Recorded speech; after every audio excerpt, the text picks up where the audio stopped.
ಗುರುಗಳೇ, ಈಗ ಸಾಧನೆಗಳು ಮಾಡೋರು ಭಕ್ತಿ ಜೊತೆಯಲ್ಲಿ ಸಾಧನೆಗಳು ಮಾಡೋದು, ಇನ್ನು ಕೆಲವರು ಭಕ್ತಿ ಇಲ್ದಂಗೆ ಸಾಧನೆಗಳು ಮಾಡೋದು, ಈ ಒಂದು ವ್ಯತ್ಯಾಸ ತುಂಬ ಗೊಂದಲ ಐತೆ. ಅವರು ಕೂಡ ಸಾಧನೆಗಳು ಮಾಡ್ಬೋದು, ಇವರು ಕೂಡ ಸಾಧನೆಗಳು ಮಾಡ್ಬೋದು, ಅದು ಒಂದು ದಾರಿ, ಇದು ಒಂದು ದಾರಿ, ಈ ಥರ ವ್ಯತ್ಯಾಸಗಳು ಇದೆ. ಇವುಗಳ ಬಗ್ಗೆ ಒಂದು ಕ್ಲಾರಿಟಿ ಕೊಡಿ. ಈಗ ನೋಡ್ರಿ, ಯೋಗ ಮಾರ್ಗನ ಬೇರೆ, ಭಕ್ತಿ ಮಾರ್ಗನ ಬೇರೆ. ಎರಡೂ ದಾರಿನೂ ಏನಪ್ಪ ಅಲ್ಲಿಗೆ ತೊಗೊಂಡೋಗಿ ಬಿಡ್ತಾವೆ. ಹಾಂ, ಕೆಲವ್ರು ಏನೈತಿ ಇದನ್ನು ಯೋಗ ಮಾಡ್ತಿರ್ತಾರೆ. ಯೋಗದೊಳಗೆ ಮತ್ತೆ ಎರಡು ಬರ್ತಾವೆ, ಒಂದು ಧ್ಯಾನ, ಒಂದು ಯೋಗ. ಜೀವಾತ್ಮನಿಂದ ಪರಮಾತ್ಮ ಆಗುವಂಥದ್ದು ಧ್ಯಾನದಿಂದನೇ ಆಕೈತಿ, ಯೋಗದಿಂದನೇ ಆಗುತ್ತೆ. ಮತ್ತು ಯೋಗಾಸನ ಬೇರೆ, ಅದ್ರಾಗ ಇದು ಕಸರತ್ತಿದ. ಯೋಗಾಸನ ಮಾಡೋದು ಕಲ್ತು ಬಿಟ್ಲೆ ಅವ ಯೋಗಿ ಅಲ್ಲ, ದೇಹ ದಂಡಿಸೋದು ಬೇರೆ. ಯೋಗ ಹೇಳೋವಂಥ ಟೀಚರ್ ಅಷ್ಟೇ. ಆ ಯೋಗಾಸನ ಕಲ್ಸಾವ ಶರೀರ ಏನಪ್ಪ ಆರೋಗ್ಯದಿಂದ ಇರಲಿ ಅಂತೇಳಿ. ಹೌದು, ಯೋಗಿ ಲೆಕ್ಕಕ್ಕೆ ಬರಂಗಿಲ್ಲ ಅದು.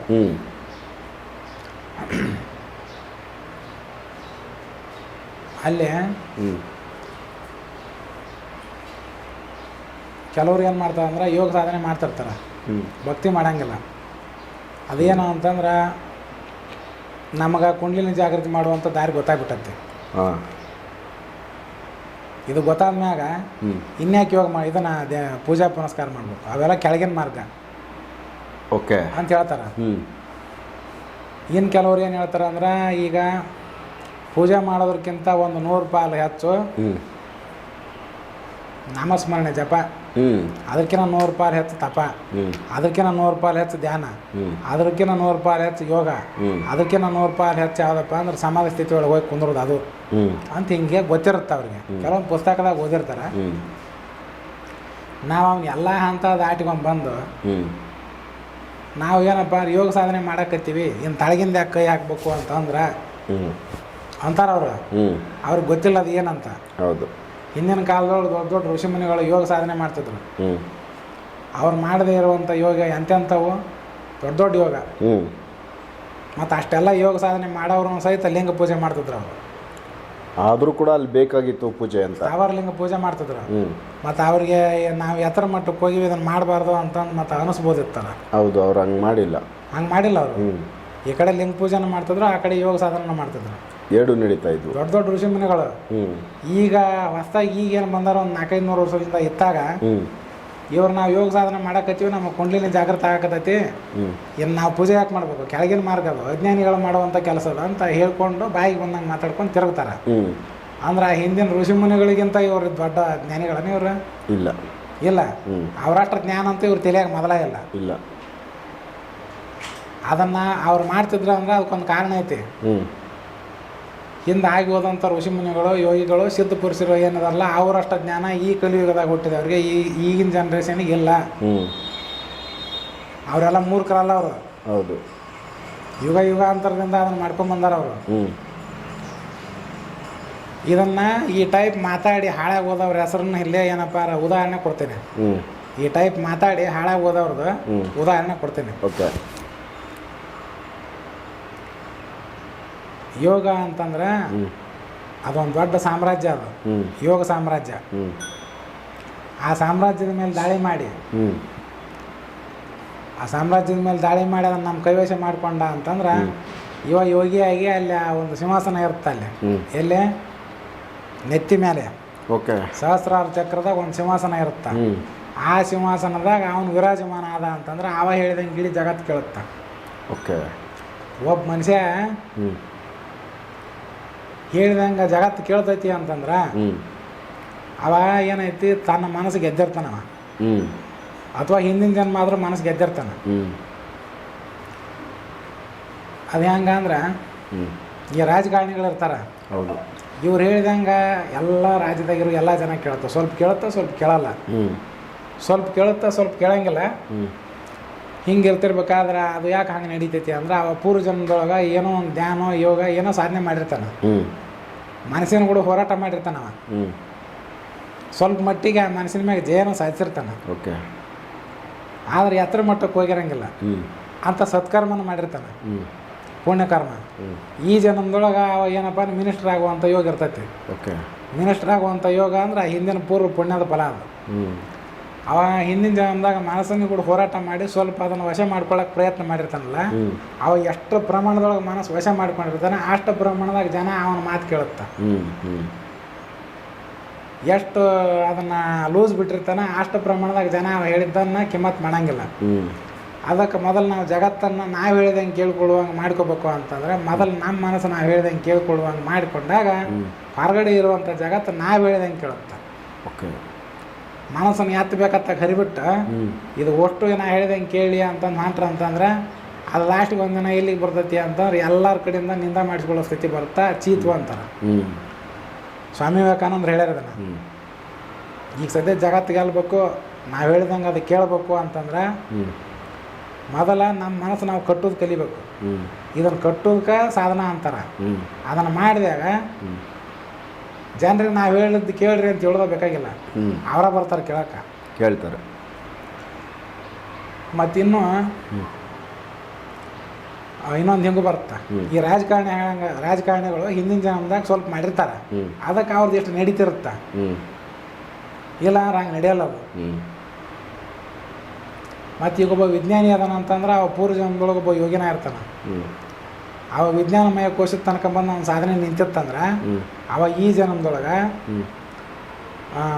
ಆ ವಿಜ್ಞಾನಮಯ ಕೋಶದೊಳಗೆ ಅವ ಏನೇನು ನೋಡಿರ್ತಾನೆ, ಅದಕ್ಕೆ ಸಂಬಂಧಪಟ್ಟದ್ದು ಅಲ್ಲಿ ಏನೇನು ಕಂಡಿರ್ತಾನೆ, ಅಲ್ಲಿ ಬರ್ತೈತಿ ಅಲ್ಲ, ಅದಕ್ಕೆ ಸಂಬಂಧಪಟ್ಟಂಥ ಒಂದು ಯಂತ್ರ ಹೊರಗೆ ಕಂಡು ಹಿಡಿದಿರ್ತಾನೆ, ಮಾಡ್ತಾನೆ. ವಿಜ್ಞಾನಮಯ ಕೋಶದೊಳಗೆ ಏನಪ್ಪ ದೂರದರ್ಶನ ಸಿದ್ಧಿ, ದೂರಶ್ರವಣ ಸಿದ್ಧಿ ಬರ್ತಾವೆ.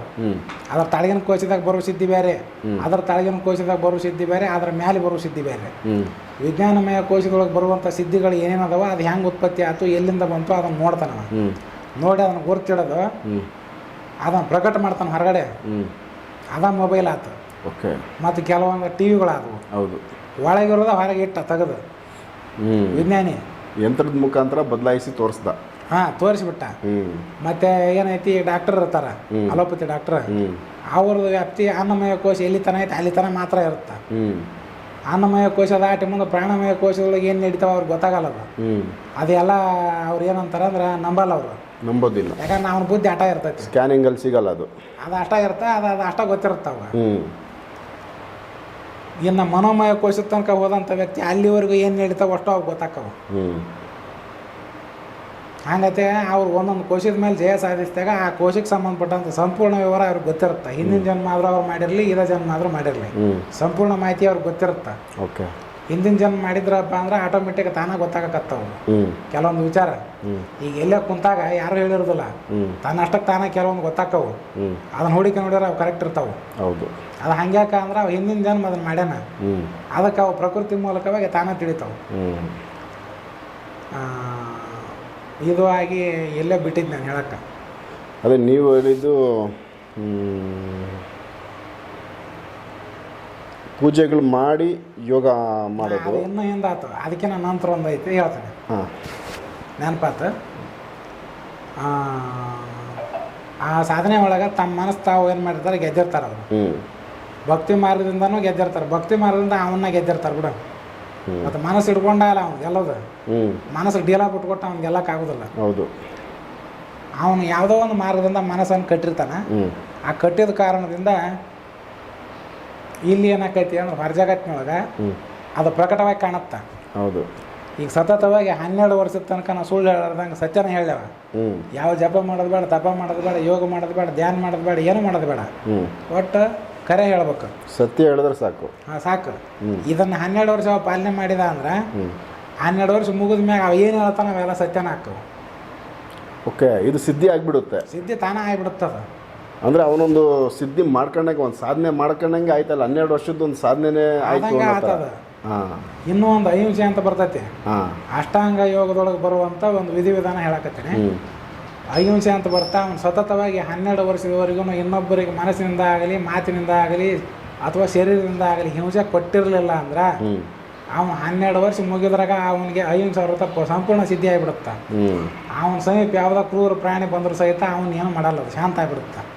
ಸೊ ಇದು ಒಂದು ರೀತಿ ಪ್ರಪಂಚನೇ ಪ್ರಾಣಿ ಪಕ್ಷಿಗಳಲ್ಲೇ ಒಂದು ಏನೋ ಒಂದು ರೀತಿ ಸಿದ್ಧಿ ಸಾಧನೆ ಆಯಿತು, ಆಗಿಬಿಡುತ್ತೆ. ಅವನು ಏನು ಮಾಡೋದು ಬೇಡ, ಅಹಿಂಸೆ ವ್ರತ ಒಂದು ಆಚರಣೆ ಮಾಡ್ಕೊಂಡು 12 ವರ್ಷ ಮಾಡಿದ ಅಂತಂದ್ರೆ ಮುಗಿತ. ಅವನಲ್ಲಿ ಎಲ್ಲಿ ಹೋದ್ರೂ ಅಲ್ಲಿ ಅಶಾಂತಿ ಇದ್ದ ಜಾಗದಾಗ ಶಾಂತಿ ನೆಲೆಸ್ಬಿಡುತ್ತೆ. ಸೊ ಆ ವ್ಯಕ್ತಿ ಮೇಲೆ ಬರೀ ಅದು ಒಂದು ವ್ರತ ಮಾಡಿದಕ್ಕೆ. ಓಕೆ. ಇನ್ನು ಆಸ್ತೇಯ ಅಂತ ಇರುತ್ತೆ, ಬ್ರಹ್ಮಚರ್ಯ ಪರಿಗ್ರಹ ಹಿಂಗೆ ಬರ್ತಾವೆ. ಒಂದೊಂದು ಸಾಧನ ಮಾಡಿದಕ್ಕೆ ಒಂದೊಂದು ಶಕ್ತಿ ತಾನೇ ಬಂದ್ಬಿಡ್ತಾವೆ.